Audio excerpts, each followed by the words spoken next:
everyone. Thank you so much for joining us. Welcome, welcome. Thank you for joining us for this lunchtime conversation. My name is Nishma. I'm a facilitator, organizer, mediator, as well as Saturday school producer with Migrants in Culture. So we're actually in webinar mode today, and it can feel a bit like we're talking to ourselves. So if you haven't already, please feel free to go to the chat, let us know who you are, where you're dialing in from. We'd really love to hear from you. And of course, if you have any thoughts or reflections or questions throughout the session today, please use the chat function, put your questions in the Q&A. We will have some time at the end to ask questions. Also, just to note that the session is being recorded, and there are also closed captions, which you can turn on at the bottom of the Zoom screen if you need that. So welcome. This is our third and last spring conversation. We've had three of them, or we're having three of them, and the conversations are really set up to open up and frame the Migrants in Culture Saturday School, which is a creative learning lab to embody, imagine, and design for border abolition. In our first spring conversation, which was last week, we explored how the right to stay and the right to move are fundamental principles in a climate changing and securitized world. And then on Tuesday, we had a really beautiful conversation where we heard about sacred civics and what it means to shape our systems as if peoples, lands, and natures were sacred. So today, we're really excited to explore the practices and the possibilities of border abolition. We have a quote that we've been using by Ruth Wilson Gilmore, who reminds us that what the world will become already exists in fragments and pieces, experiments and possibilities. Abolition is building the future from the present in all the ways we can.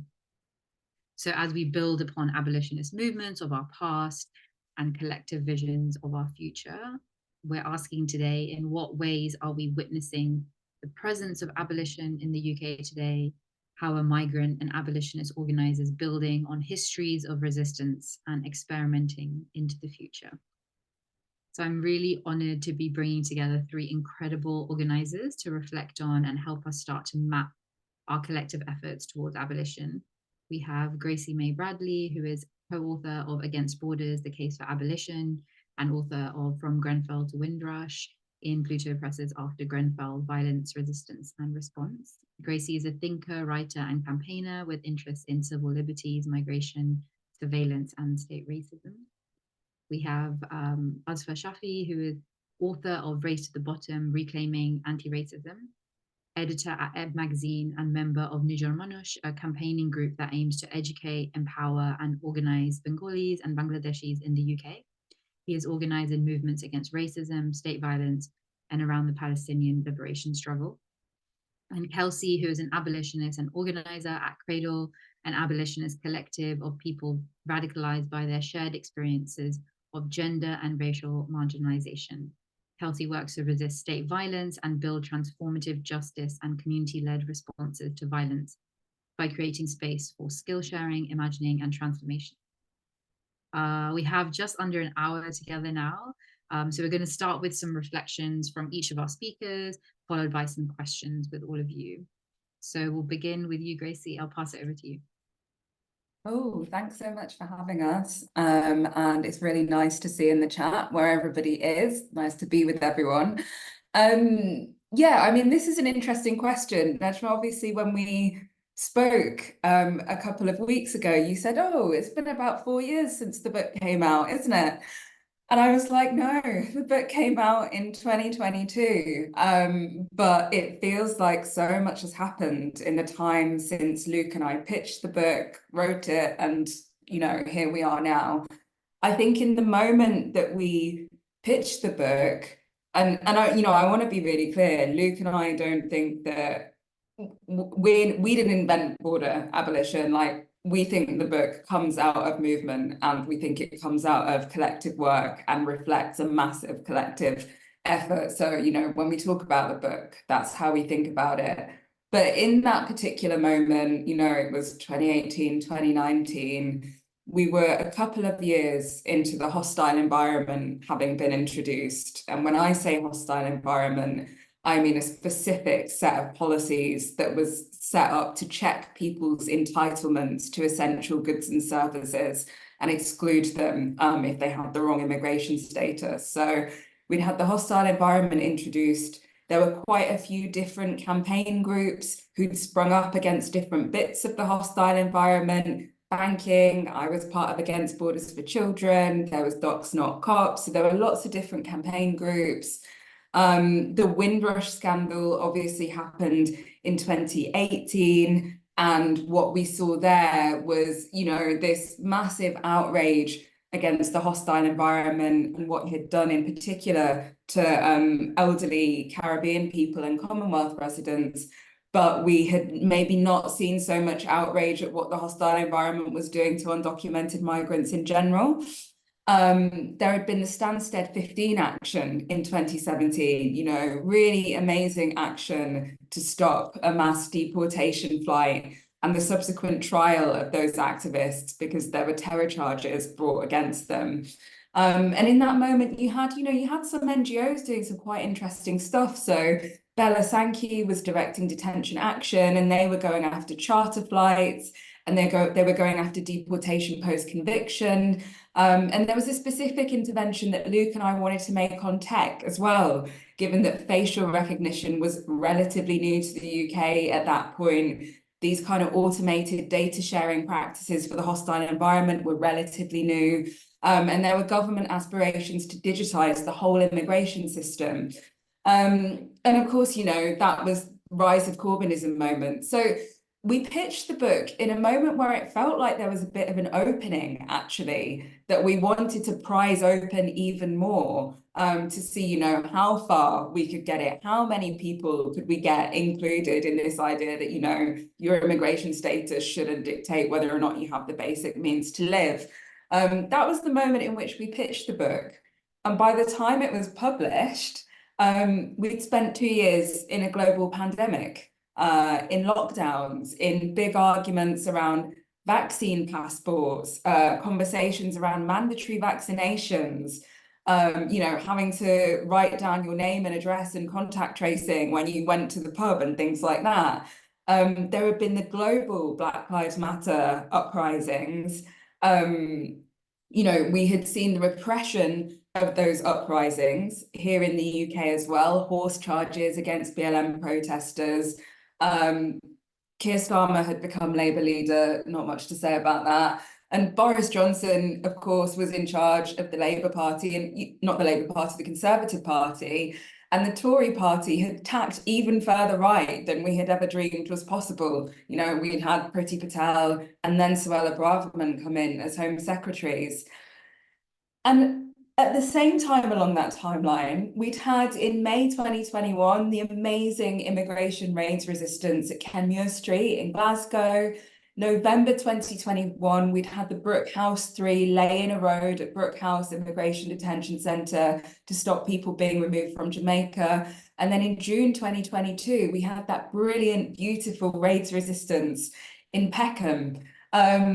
So, I mean, that is the context in which the book was pitched and into which it came.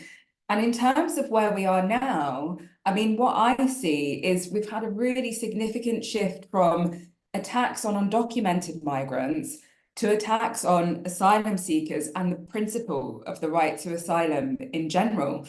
We've also seen, you know, there were hints of this, but attacks on, you know, those international legal mechanisms, like the basic principles of international law, boring, but basic principles of international law, like that is what the Safety of Rwanda bill is really trying to undermine. We've seen increasing use of army barracks and really horrific accommodation like the Bibi Stockholm for people seeking safety here.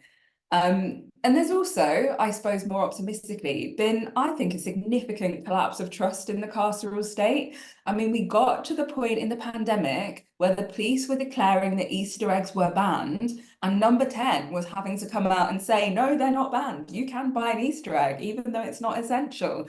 You know, awful scenes in terms of the murder of Sarah Everard and the Clapham Common Vigil, but you also had the absurdity of flag down a bus if you are threatened by a police officer, right? You know, these are scenes that this doesn't make sense. And these are scenes that you never would have foreseen before the pandemic. And I think we've also seen that direct action works, right? Stansted 15 were not ultimately criminalised and kept people in the country. So did the Brookhouse 3. So did the Kenmure Street 3. Obviously, there is a toll that those campaigns take and the kind of attempts to criminalise that come after. But, you know, we have seen that direct action gets the goods. And I suppose looking at the kind of uprisings around the Policing, Crime, Sentencing and Courts Act, the Kill the Bill coalition was amazing. It was amazing. And I don't think that that coalition ever thought it was necessarily going to stop the bill becoming law. But what the movement did was create infrastructure that would allow for checks on state power after that law came into force. And so we have now many cop watch groups up and down the country, so that those people who felt outraged about the Clapham Common Vigil or flagging down a bus if you're scared of a police officer, there's somewhere for those people to go if they're thinking, well, what do I do now? Who watches the watchers? And I think that that was really amazing from a strategic point of view. I guess the other couple of things that I'd say are that, you know, the movement against Israel's genocide in Palestine is really reanimating, I think, an internationalist analysis in the way that the war on terror did for those of us whose kind of human rights practice and politicization happened in the early noughties. And I think people are seeing the hypocrisy and the disparity of treatment between Ukrainian and Palestinian refugees. And we're also seeing from the Palestinian diaspora a really impressive campaign, yes, for Palestinians to be able to evacuate, but also for them to be able to return as soon as possible. And I guess finally, I would say that, you know, that the general collapse in living standards in the UK means that in some sense, the emperor has no clothes. Like this idea that you can't have XYZ because of migrants, I just don't think anyone's buying it. Like just nobody's buying it. Like the seas are full of crap, you know, food standards are falling, price of everything is through the roof. Like just nobody thinks that that is because of people turning up on small boats. It's a fiction. It's a fiction and everybody can see that. So I think, I mean, there's more to say about opportunities, but I think I can leave it there for now and we can get into the discussion later. Amazing. Wow. Thank you so much, Gracie. I feel like I can visually see this mapping of the last few years that you've pulled together there. And I just really appreciate it. And I think I could really see when you were speaking this kind of expansion that you had envisioned when you were thinking about the book. Like, how do we expand this work in the context of kind of this increased oppression, increased constriction from the state, right? So I think these infrastructures, these experiments, these ways of working together and through protest, through direct action, through coalition, I think they're really just such great examples of what we're talking about here. And yeah, I'm going to pass it on to Azfar to build on that a little bit further. Hi everyone, can you hear me? Is that okay, Nishma? Cool. All right, I've got timer on. I'll put down time. Hi, thanks for having me. So I'm gonna sort of approach it in a slightly different way to I think maybe people will be used to the conversation about borders, because I want to take the time today to discuss an issue which is often left out of the conversations, both about British borders and border powers, as well as about abolition, despite being intimately bound up with both of these. So that's the question of British counter-terrorism or counter laws or national security laws more broadly. So I'm going to very briefly sketch out the connection between border and security powers from the 1990s, and then briefly open up some thinking about how we can orient a movement for abolition in this direction without giving all the answers. Spoiler alert, I think it's the sort of way you can again orient ourselves and try and bring it into the conversation. So first, some context setting.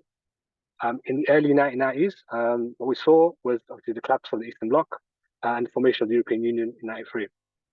At the very same period, we saw the development of a pan-European security nexus, which served to fortify the new Europe from asylum seekers, largely from what we then knew as the Third World or the Global South, who had found themselves fleeing to Europe in light of the social and political convulsions generated by the moment of globalization, or neoliberalism, so on and so forth in the course of the 80s. So within Britain, this new security nexus took the form of policing and cracking down on dissident asylum seekers and refugees through new security laws, which are justified in terms of countering terrorism, countering or protected security.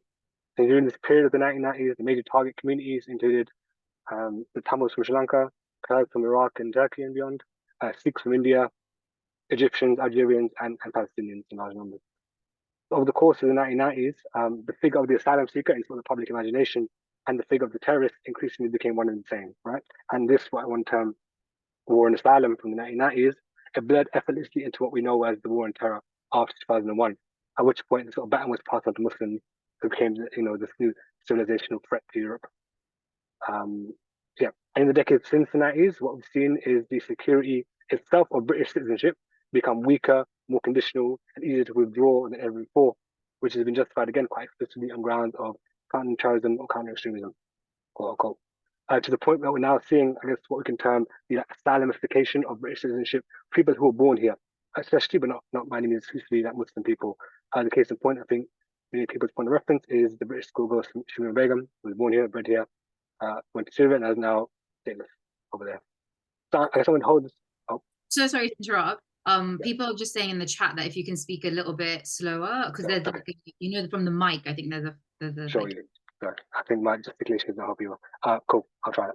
So I guess the point is that I want to hold this thought in your mind as I proceed, that we should understand the struggle against counter-terror powers in Britain as fundamentally an extension of border powers in Britain, which again gained traction in the 90s and exploded in the 2000s.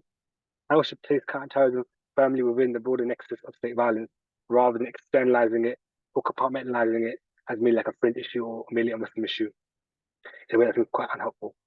Second point. So I want to use the case of one refugee to Britain to sort of illustrate this evolving relationship between counterterrorism and border powers, citizenship powers during the late 90s, early 90s, 2000s. So Hilal al-Jadda was an Iraqi man who fled to Britain from Saddam Hussein's Iraq in 1992. He was granted asylum in 2000, so he had British citizenship in 2000, and thereby lost his native Iraqi citizenship. 3 years later, his newfound home, Britain, declared war on his homeland, with the devastating consequences I'm sure we're all aware of. Right?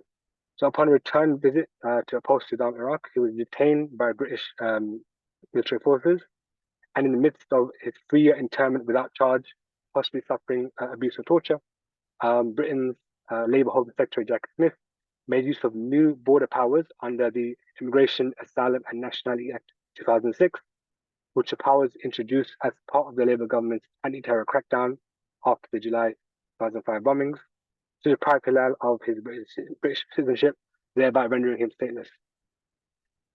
As part of his fight to regain British citizenship, Hilal had to wrestle with what's known as the Special Immigration Appeals Commission, or SIAC, which are, special courts which is secret evidence which defendants themselves may never be shown, and without them necessarily being able to sit in on their own court cases, and which introduced in 1997 for the purposes of handling quote-unquote national security cases. Supreme Court, it ultimately ruled this removal of his citizenship was unlawful because it rendered him stateless, and was temporarily overturned. But that didn't stop the British government depriving him of British citizenship for a second time in 2013 under now the Conservative Home Secretary Theresa May. And so this power to deprive someone and render them stateless was legitimized after the fact by an addition to the Immigration Act 2014, which amended Section 40 of the British Nationality Act 1998, and was again justified explicitly with reference to Hilal's case. So in this amendment enshrined the British government's ability to render British citizens stateless, and this is the very same power that's used, in example, the revocation of Shumir Begum's citizenship, as well as others with increasing frequency. So I think Hilal's case is valuable because his life played out along 3 different interconnected timelines. So one is quite a time of war and asylum and the fortification of British borders. He came to Britain at a time when Britain was doing its most to repel and reject migrants from the global south, with increasing violence and sort of aggressiveness, atrocity. Second was the war on terror abroad, which obviously impacted his homeland in a very, very visceral way, with invasion and occupation. And thirdly, along the backdrop of the expansion of domestic security powers in Britain at the same time. He was sort of suffered and digging all 3 of the processes at once. So Hilal's case illustrates 2 key points which I want to make. One, again, is interconnection of security policies and border laws, which have gradually built up an architecture of opaque and deeply repressive powers. So if you think about the laws that govern Hilal's case, we're talking about the British Nationality Act 1981, the Special Immigration Appeals Commission 1987, the Immigration, Asylum and Nationality Act 2006, Immigration Act 2014. These are laws which span 4 very different decades, right? And if you want to go even further, we could talk about how the British Nationality Act 98 was a culmination of moves from the early 60s to shut off immigration from Britain's former colonies in the aftermath of decolonization. The point being, without going into detail, that this is a long history, right, that preceded him, that precedes us, which continued after him, and continues upon us, which is entwined with life in many ways. And I think also illustrates how like high-level politics, like grand politics of war and terror, of British foreign policy and so on, intersect with the very personalized politics of border politics in a way that, we've seen countless high-ranking politicians make their careers or use it as a career stepping stone, is that it's posturing of being tough migrants and doing the most to get undesirables out of the country, right? So I'm thinking Theresa May, which, responsible for Hilal's second deprivation, made her name with hostile environment policy, made her name of her ability to sort of quote unquote get terrorists out of the country. Sajid David, who deprived Shimi Begum of her citizenship, used it quite transparently, that action, as part of his leadership bid for the Conservative Party, the failed one. And most recently, obviously, Rishi Sunak has stated legitimacy as part of the legitimacy on the Rwanda plan, right? So sort of how high-level politics connected, sort of personalized, very vicious personal politics, and sort of bears upon the lives of people on the ground, right? The last point, 2 minutes, cool. I want to change text slightly, and I guess draw this again high-level conversation back to where we are today, right? So these days, I often find myself thinking about the concept of dignity and how often dignity appears as a driving force in everyday battles as much as it does in sort of world historical struggles. Dignity is essential to our fight against stop and search in Britain, against harassment of migrants, as it is central to the struggle for Palestinian liberation, right? In different ways, but I think importantly connected ways. I'm also thinking about how, again, these grand injustices like war and invasion and occupation collide with the more individualized indignities of border policies and state violence in everyday Britain, which I think is something very familiar to asylum seekers and refugees who have faced, again, the brunt of both of these struggles, right? So to put more concretely, I'm thinking about how someone like Hilal al-Jadda would process the indignity of the fact that the very same British state which invaded and destroyed his homeland without being welcomed in, obviously, simultaneously robbed years of his life on the basis that his presence in Britain was, in the language of British officialdom, not conducive to the public good, right? I'm also thinking about how this is indignity obviously shared by countless others who have sought asylum in Britain to escape the instability stoked or fanned by Britain and its policies abroad, and again find themselves the objects of permanent, animosity, intention, hostility in this country, right? And I'm thinking about how the indignity of Palestinians in Britain, who since October 2023 have been threatened with sanctions, prosecution, even deportation, for defending the right of their people to resist an occupation and genocide occupation like that, right? So we can talk about in our struggles in our campaigns, we can talk about human rights and civil liberties in abstract. Right? We can talk about human rights and civil liberties in abstract, and that's cool, that's fine, that's valid. We can talk about more generalized injustices, that's cool, that's valid. But I think what abolition can, what movement for abolition can and must bring to the conversation in everyday as much as in our agenda is a question of dignity, right? How can our campaigns and politics and struggles contribute to the ability of the oppressed to exercise, restore, and create conditions for their dignity? For their dignity. And I can't leave it there. Oh yeah, I have time. But I kind of open up the conversation. Maybe in this following question, I can pick up on that. But again, I want to leave on the point about how can our struggles again expand the sphere of dignity in many ways as part of a wider political project that has sort of systematic change, world change in this agenda, in this purview. I believe that. Thanks for listening. Thank you so much, Azfar. I really, really appreciate that. So really powerful to be centering dignity and thinking about our work around abolition, border abolition, as how can that expand our dignity? And I think it reminds us as well that when we're talking about borders, when we're talking about abolition, we're not talking just about the kind of edges of the national territories, right? We're not talking about just like literal walls or airports. It's very much in the everyday, and how that manifests in the everyday, the examples you're giving around kind of the way that it shows up very personally for us. So really appreciate that. And I think that links a little bit to what Kelsey's going to share as well. So I'll pass it on to Kelsey.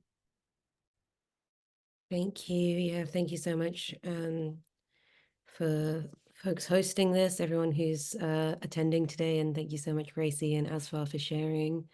My name's Kelsey. I'm from Cradle. As we were introduced, we're a collective that is creating spaces to practice the skills that we need for the world that we want to live in. And we kind of do that through experiments and workshops and things. And we're trying to kind of bring transformative justice and abolition into our daily lives. Before I talk about our work, I want to acknowledge that we've learned so much from movements for racial justice and Black and Indigenous feminist movements. And I always want to name and honor important people and groups that inform our knowledge and help us understand our own experiences as well.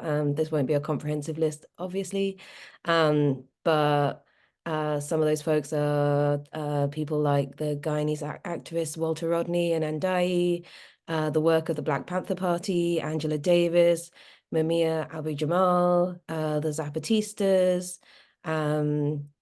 Ruth Wilson Gilmore, who's already been mentioned, and the Combahee River Collective, Olive Morris, and Sisters Uncut, all of whose analysis and organizing has taught us so much about fighting systems of white supremacy, racial capitalism, imperialism, and patriarchy. And I want to shout out Mia Mingus and the Bay Area Transformative Justice Collective, Generation 5, and Insight, who've led on a lot of work that we've learned from to address violence within our communities in transformative ways. So kind of in that vein, I'm going to talk about some of the practices and skills that we need for abolitionist work and some of the actions that people take inside and outside of prisons that we can look to for examples of how we can care for each other. So I'm going to start talking a bit about mutual aid. I'm sure it's a concept lots of you are familiar with.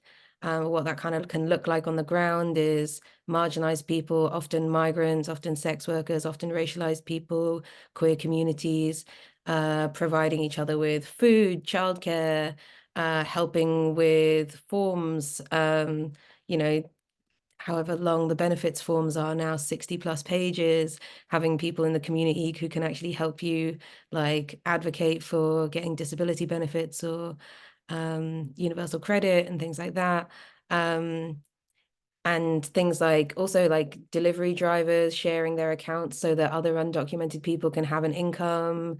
Things that we often do that actually put ourselves at risk, so holding money in an account, even if that might affect the way that you can receive benefits for someone who can't have a bank account, all these kinds of practical things that we do. And I think it's noticeable also under capitalism, if you are middle or upper class, or you kind of for a lot of us migrant communities, the idea that we've made it is when you can pay people to do all those things for you. You pay for childcare, you pay for all these things, and actually we've had those resources to support each other this whole time, and we often are doing that.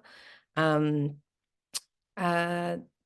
so that kind of support that's everyday community support, I think really feeds then into building the relationships so that you can show up when there are threats to safety. So police searches, immigration raids, or domestic violence, being willing to get involved because we know each other, because we have those closer community ties. And some of the skills that I think we pull from those practices is and that we can pull from our jobs, our lives, our experiences in order to engage better with our communities, is bringing our, if you have skills in navigating bureaucracy and filling out those forms, that's super useful for so many of us. Sharing resources that you have available, even if that's just your sofa, right? So something that's been super impactful for a lot of me and my friends growing up was the one adult who let us go to their household and it was okay to be queer there, when it's not safe at home, or you have other things going on, having a place to be as a young person that is safe, providing those spaces for each other.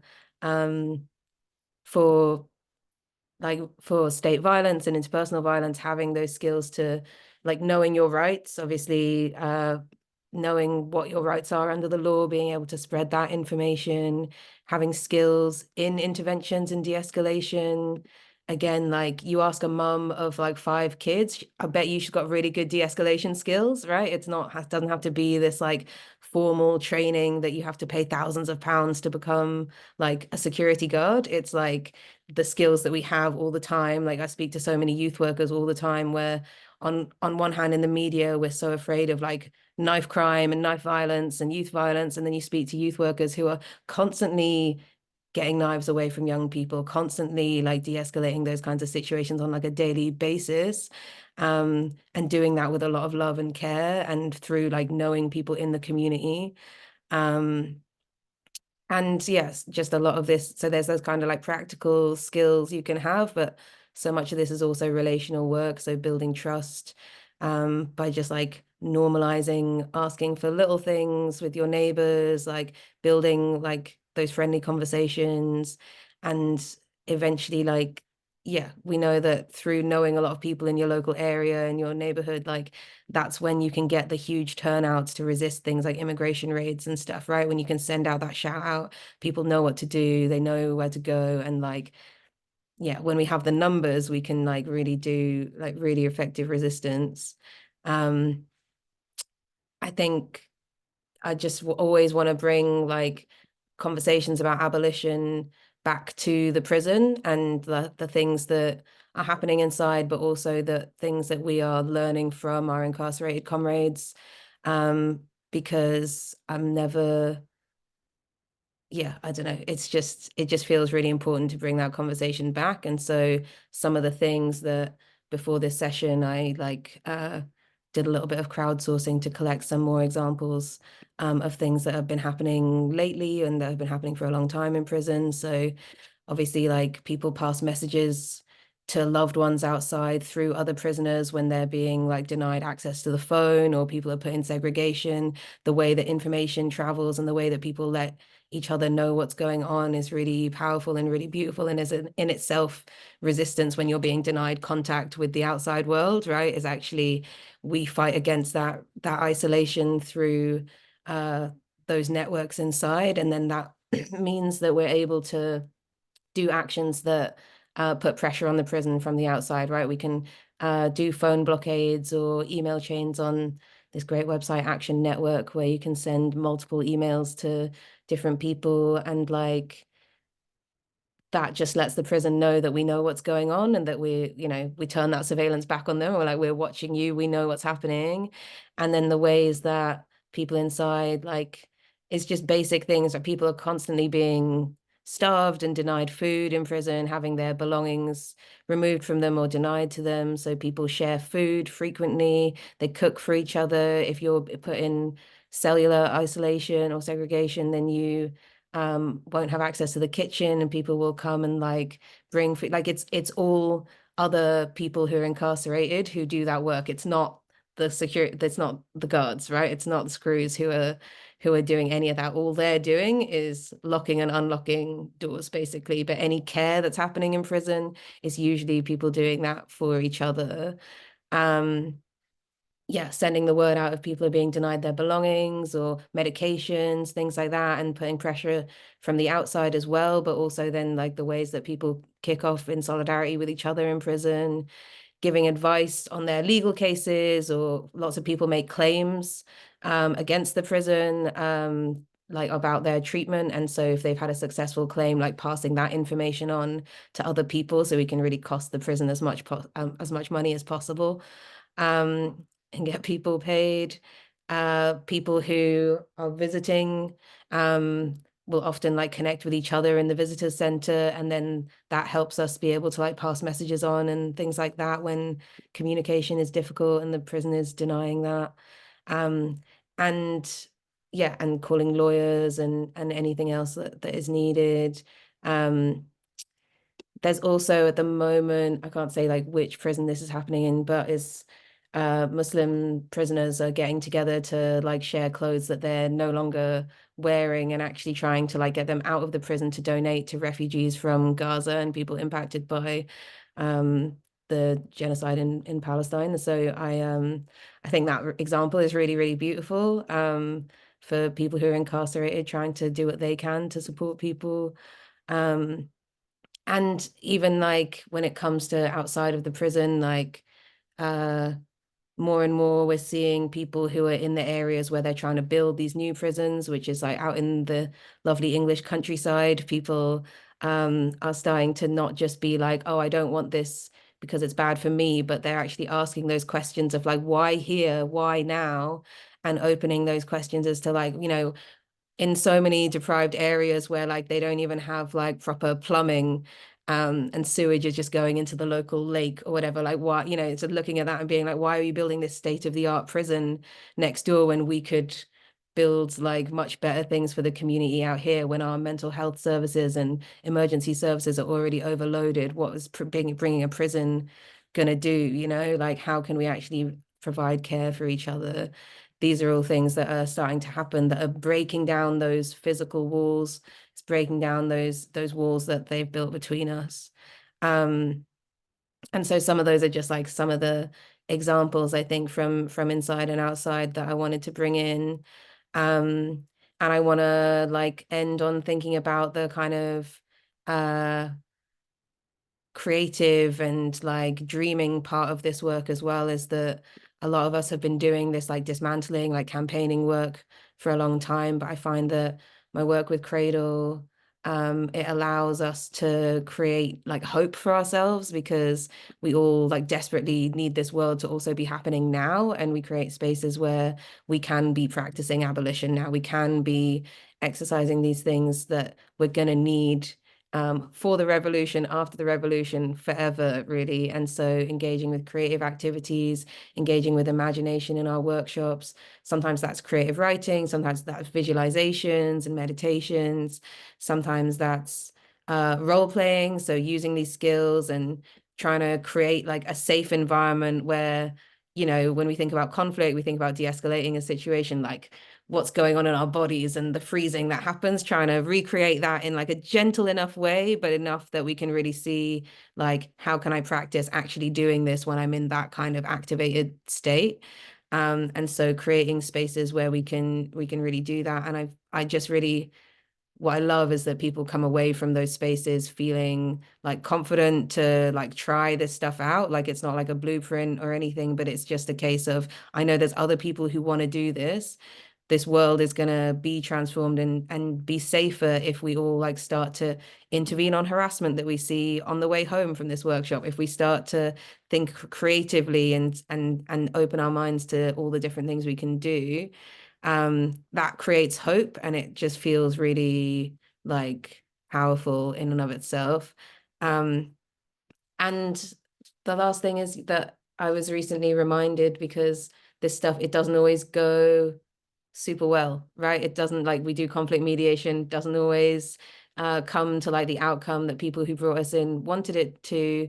But for us, it's like, and that's not to dismiss that, but that's just to understand that for us, it's not actually about getting perfect outcomes, you know. It's that actually the practice is what we're doing. It's about engaging with the practice. It's about engaging with things, trying to do things differently and in a transformative way, as according to those principles of transformative justice. And because usually when it comes to violence or conflict, most of the time what we're going to do is just nothing.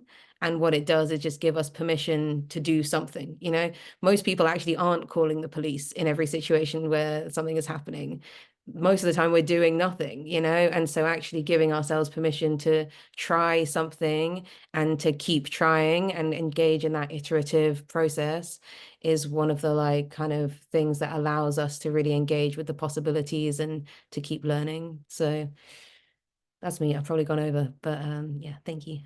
Just a little bit, it's totally fine. Thank you so much, Kelsey. I think someone put it in the chat as well, but yeah, really, really beautiful to like kind of hear about the hope and the possibilities. And it really stood out to me when you said this kind of piece around engaging with the practice and not striving for perfection. That and the piece around relationships, or like the relational nature of this work.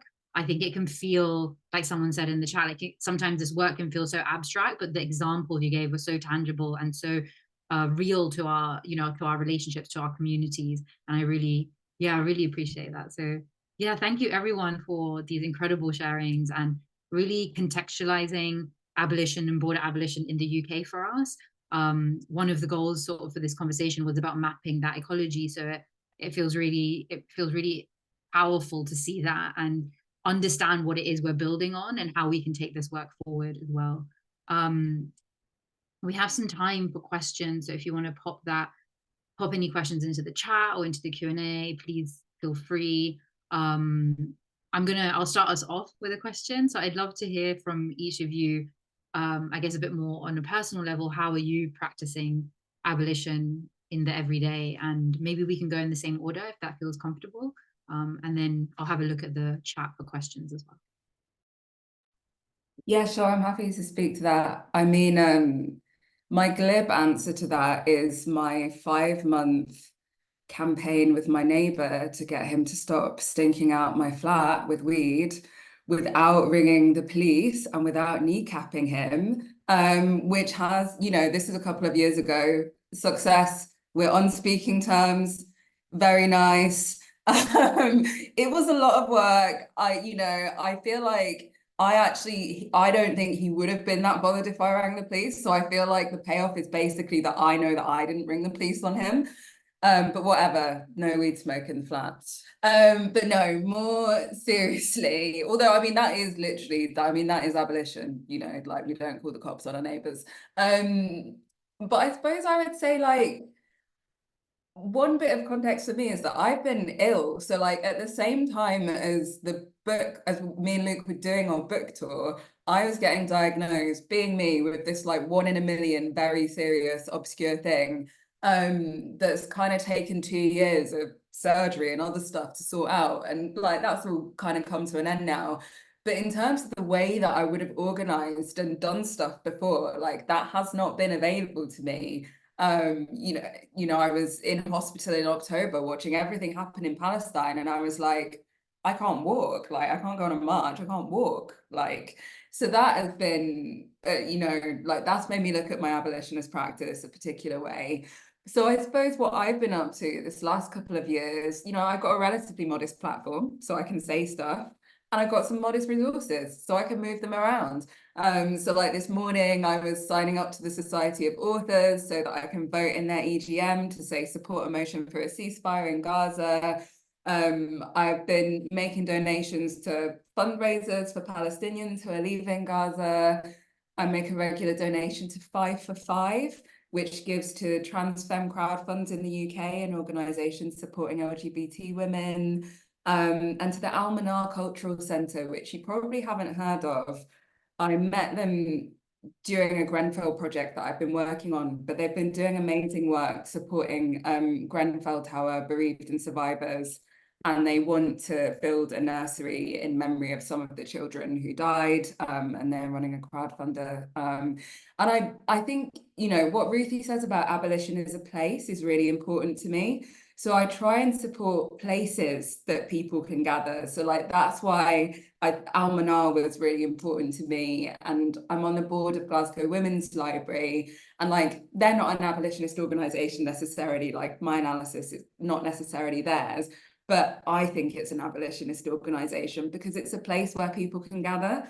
And they talk about being kind of for people from around the corner and around the world. So they're running ESOL classes and adult literacy and numeracy classes. And they're also an accredited museum dedicated to celebrating the lives and achievements of women. And they were founded in 1991 with no funding, no resources, completely grassroots. And with the same directors, you know, they've become this amazing accredited museum that does women's history walks and poetry readings and exhibitions. And I just think, well, yeah, like, if I think about what kind of space I want to exist in the world, like it's a place like Glasgow Women's Library. So yeah, my work with them is part of my abolitionist practice. And then I guess third, like shifting to not being in NGOs in the same way. You know, like NGOs have moved and have done some, you know, I think some good firefighting and campaigning to kind of hold back the tide. I think we've seen that in Amnesty's work on Prevent, some of the work I did at Liberty on Holding Our Own. But I also, having been in senior leadership for like 3 years or whatever, I just keep seeing culture eat strategy alive. because people essentially don't want to do the relational work, or like the NGO isn't a great container for some of that relational work.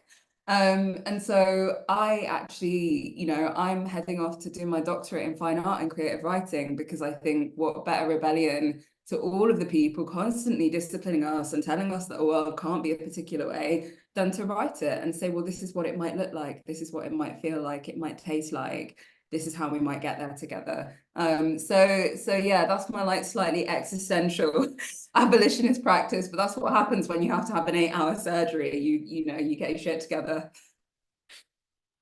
Thank you so much. I love all those examples, and thank you so much for sharing the links in the chat as well. That's really, really helpful for us. Yeah, Azfar? I'm going to sort of cheat a little bit and talk about how I guess campaigning against counter powers can be, it has been, some of us, it's a route into abolition. And for that, I think it's important to recognize that, especially some of the more, I guess, well-known counter powers, like the prevent strategy, people will be aware of. Like, it's not just a policy, it's not just the local say, right? When it takes on a mass character, when you know, public sector workers, sorry, and you know, public at large are being conditioned and socialized into security policies, that's a way of rebuilding society in a certain way, right? It's about eroding a culture of solidarity. It's about breaking down the capacity of communities to support one another, and instead compelling them, of like the force of sanction, to like how this, to outsource issues out to the police, out to security services, out to, you know, intelligence agencies, right?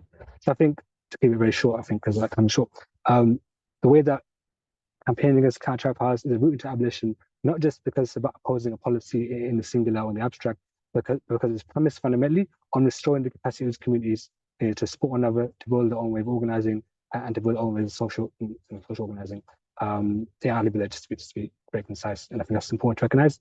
And I think it's NGO logic of, you know, campaigning against business policies, and again precludes or maybe masks the fact that we're trying to rebuild society and a culture of solidarity and a culture of community, I guess community building. That makes sense. That we really, really cover and yeah, popularize. Thank you. Thanks, Azfar. And I think you're being modest as well, because I think this, you're talking about it sort of out there, but I think a lot of what you do, I see, is part of that work. So I appreciate you sharing that. Kelsey, did you want to share? Sure, I'll try to keep it short so that we can get to an audience question. I mean, a lot of stuff that has been said of like trying to share resources that I have access to, always have people staying at my house, and trying to like build those connections between myself and my comrades and our comrades who are imprisoned, and trying to like create those networks that so that when people also come out of prison, we can do our best as a collective to support them to not end up back in prison, you know, like building like networks of people who will support someone to get a job, get housing, have like people to just go for coffee with, like access to support services, these kinds of things. And so, yeah, that's an ongoing kind of building project. In terms of my personal life as well, like, yeah, we're all just like suffering from mental health crises. There's a lot of like just trying to stop, you know, be there so that people don't end up getting sectioned, end up getting arrested, finding ways to just show up for each other when there's crisis, but also trying to build support so that we can get ahead of when things get to that crisis point. And so just like checking up with each other, like I basically just think friendship is a really powerful tool and model for a lot of this stuff, like, you know, abolish the nuclear family, like try to build these relationships, and there's like these broad networks of deep friendship, I think is really, really powerful. And something that I know like a lot of us struggle with, I think, is like maintaining long-term relationships over just a long period of time. And I think the people that I've been able to really get through conflict with has been actually when I've put a long time scale on what that resolution looks like, just thinking that, oh, it's going to be one chat and then it's either make or break depending on how they respond. Like, no, like some people, it's like, we've been working through this stuff for like 7 years, 10 years. It goes up and down. Our relationship is in flux, but we're committed to remaining in some way in relationship with each other and learning and growing and allowing that to happen, and knowing that one conversation with me is probably not going to change someone's mind, but as things around them shift, as things become like more or less acceptable in different ways around them and their life changes, different things are going on with them, you know, we lose people, that has a big impact. Like grief makes us like reassess things, like all these different things that happen over a long period of time of knowing someone, that is also really transformative for our relationships and gives us space to reflect and see those things grow. So I think that's like one of the things that I'd like to just add. Thanks, Kelsey. I appreciate that. It made me think of like one of the things I'm trying to do is try to get to know the people who live in my block better. It's not a big block, it's like 24 flats, and we still don't know each other that well, and I'm trying really hard. And I just have this quote in my head. I think Mariam Kaba says it, which is like, your community are the people you share resources with. And we literally share this whole building and everything. Like we have a shared water tank. There's so many things that we share. And I feel like given how much we share, we just don't interact as much as I would want to, right, in line with these values. So I appreciate you bring that in. If there's any questions, please feel free to put it in the chat or the Q&A. We've got one sort of comment question from Anka, which I'm going to share. So basically a comment around this conversation being had from a very binary perspective, where someone is either a refugee or someone is kind of clumsily put into this BAME category. And first generation immigrants are a huge group with huge diversity in it, but we lack an informed perspective on this country. Gracie's talk helped so much to explain movement by movement what has happened. And I wondered if there could be a way to put resources together for first gens who want and need to politicize themselves or join the movement. I don't know if anybody wants to share a little bit about just a response to that or any thoughts around that. And then we have another question.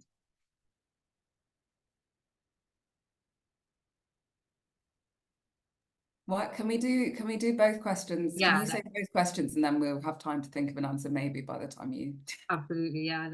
And I think there's also that I really appreciate this question, because there are resources out there, but I see where you're coming from in terms of this like specific binary or this way that people are grouped into just being one homogenous group. So I appreciate you bringing that in.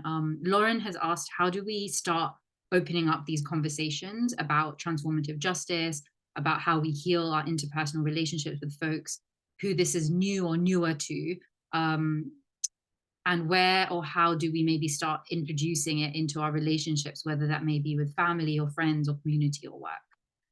So those are the two questions. If anybody has thoughts they want to pick up on. I feel there is like some relation, I think, between these questions in terms of my experience of talking about abolition, like with family particularly and within my community, is that like I often don't go straight in using that kind of language, talking about abolition or transformative justice, and not trying to like grandstand, but actually like connecting with legacies of care and the ways that we have supported each other for a long time.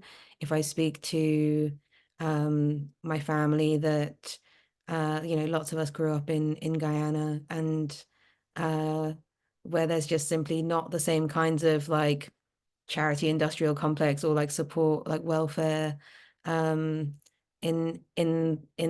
that country. And so people have always just like there's just been a long history of being like, oh, like this person like didn't have somewhere to live, they came and stayed with us for a while. Like this auntie, like she was having to get away from her husband, so we like kept her like at home for a bit, and like, you know, like all these things that, not kept her, but like she lived with us, like lots of these things that are practices that I can then kind of you know, when we're talking about these experiences and things, I can relate that to the work that I'm doing now. And when they're like, you know, why, it's like because this is what's actually kept us safe. Like, look at the ways that all of these institutions like prisons and detention centers, like they haven't made us any safer for where we are. And so these are the things that we still engage with. And so I guess like that's usually been my is to just keep it on a very like personal level of like, you have shown up in this way. Like you might in concept be like, oh, a crime happens, I should call the police. But most of the time you don't, because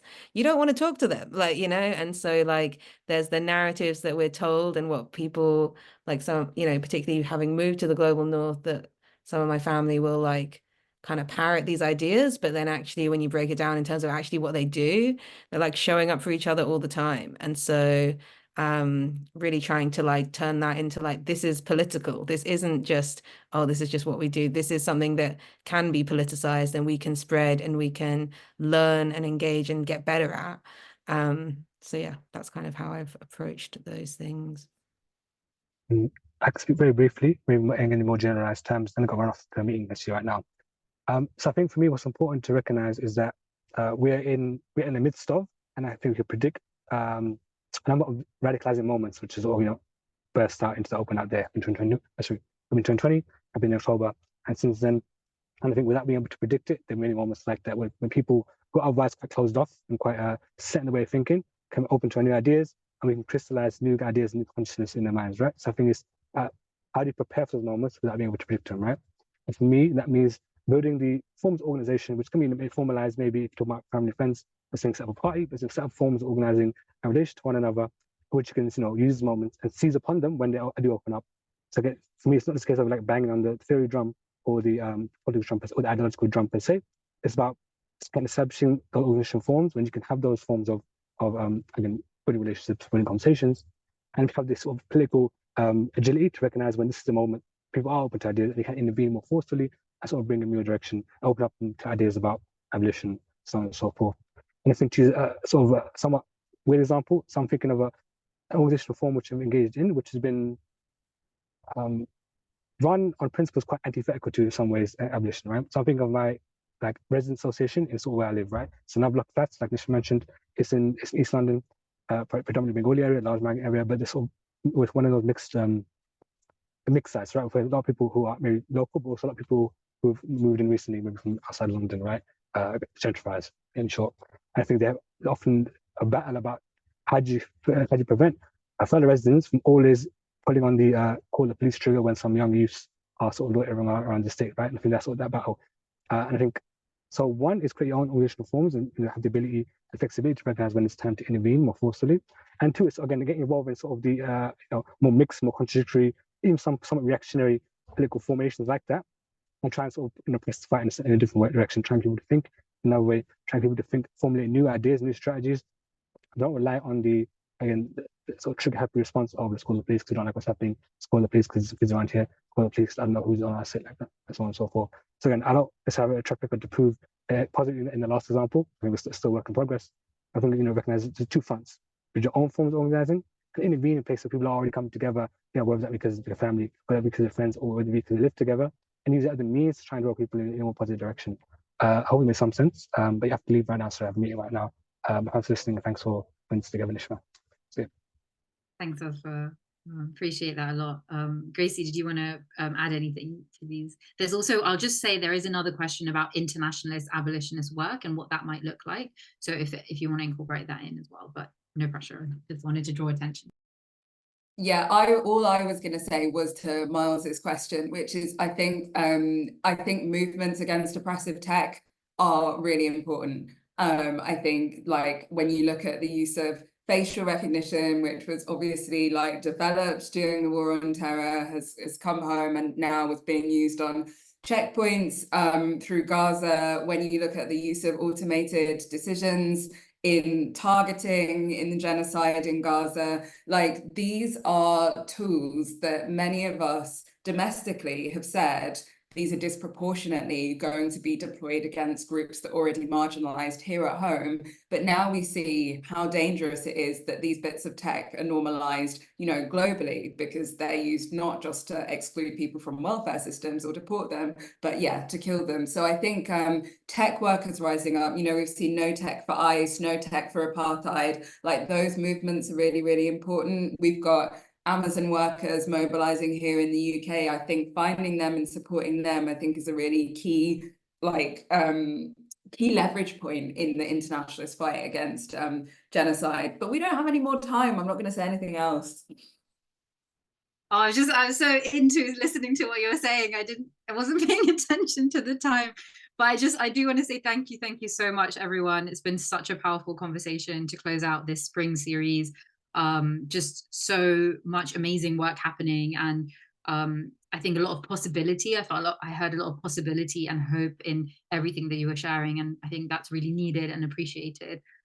So yeah, thank you, Gracie, Kelsey, Azfar, for the important work that you're doing, for sharing today. Thank you everyone for joining us. There will be a recording of this, which we'll share on the Migrants and Culture website, and it will also go out in the newsletter with resources. So do sign up to that if you want to receive that directly. Yeah, thank you so much and have a good rest of your day. Thank you.